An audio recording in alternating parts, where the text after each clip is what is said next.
All right, good morning. It is Sunday morning, May the 4th, and here we are. We're on the cusp again. Yes, quite the game last night, quite the defensive battle.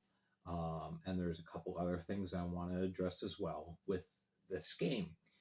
All right, here we go. It's Connor McAnanama once again and Boris Babic this time in goal for the Carolina Thunderbirds.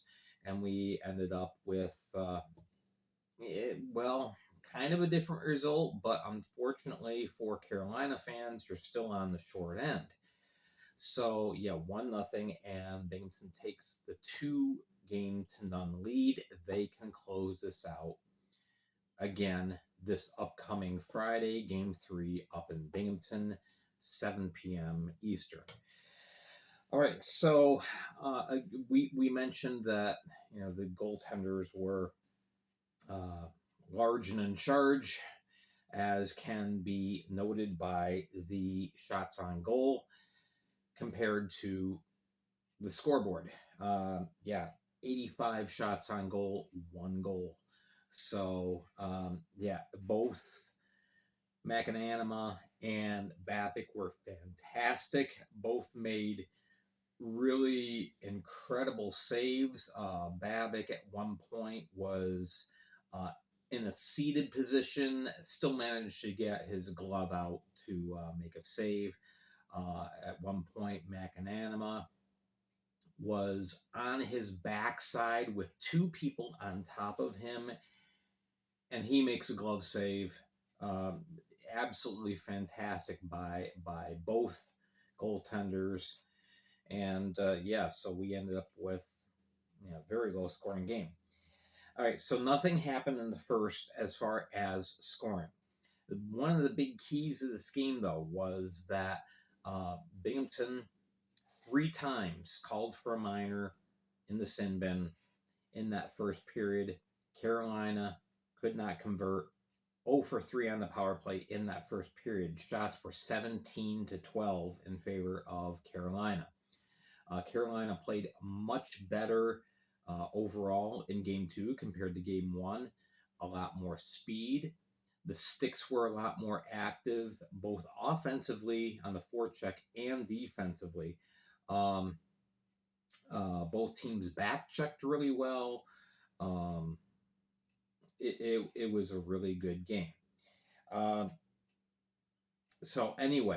Carolina threw everything but the kitchen sink at McAnanama in that first period, and both teams go to the locker room scoreless.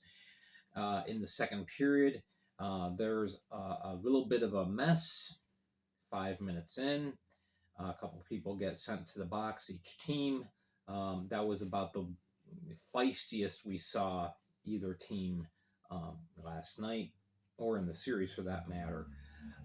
Really didn't have any bearing on the outcome of the game, though. Offsetting penalties, so we're still skating 5-a-side. Now we get to the goal. Yes, it was offsides. Yes, Yates was in ahead of we had one player that was about 1.5 feet in the zone. Now, Binghamton fans, you did not see that because the camera angle was still over on the other side of the ice. Carolina fans saw it. All right, I had both games on. I had both screens set side by side. I will not deny that this was offside. So should it have been able to be challenged by Coach Harrison? Yeah. But, okay, 1 goal. Yeah, you had other opportunities to score. It's unfortunate that a goal is scored on that kind of a situation and that kind of a play. But, the linesman blew the call, but you still had ample opportunity, Carolina, to find a way of getting a puck home, and it didn't happen. So the officials did not lose the game for you. Binghamton, the officials did not win the game for you. All right, this was still played by the players. It's unfortunate when something like that happens. But anyway, so yeah, Zach Sirota bangs home a puck past a Strongling Babic. It's 1-0. That's 7 minutes into the second period, and of course that's the only scoring we would see. Shots in that second period, Binghamton amped up their offensive efforts, 19-14 in the second. Um, in the third, again, Carolina trying, could not get a puck home past McAnanama. Uh, big, um, big moments. First of all, yeah. I mentioned the wide. It was wide open in the second period. A lot of offensive chances, and both goaltenders barred the door. The big moment, of course, was with about 5.5 minutes left. Ford comes in on the breakaway.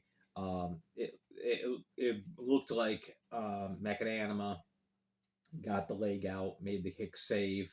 Some are saying it looked like the puck rolled off of Gus Ford's stick as he tried to go to his backhand. But nonetheless, that was the moment right there. That was the opportunity, and again, zeros on the board. So we get to the final 2 minutes and 23 seconds, 227 actually.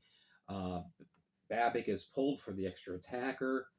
3 shots on goal in that span for the Thunderbirds, and still nothing doing. McAnanama with his 4th shutout of the playoffs, totally insane.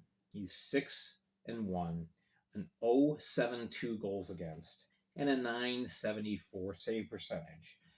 Not to be outdone, Boris Babic, 42 saves on the night. Both goalies had 42 saves. Babic, one more shot that he faced in the 117-37 that he's played in the playoffs. He's got a 1.02 goals against and a 977 goals against, or save percentage rather. So just amazing goaltending play. Very unfortunate again that a goal happens on a blown call, but again, it happens sometimes. It just happens, and you've got to figure out a way of getting the puck into the net if you're Carolina. So yeah, we're 2-0 now in favor of the Black Bears. Again, they can close this out with a sweep again on Friday. I don't know if we'll go beyond that. If Carolina can figure out a way of eking out a win, we will see. If Game 4 is necessary, that'll be Saturday, 7 o'clock. Sunday, 6 o'clock for Game 5 if necessary. But this is a big mountain for Carolina to climb. So there we go. The big thing with this game, again, both teams 0 for 6 on the power play. There were your opportunities. Binghamton had a 5-on-3 opportunity, could not score.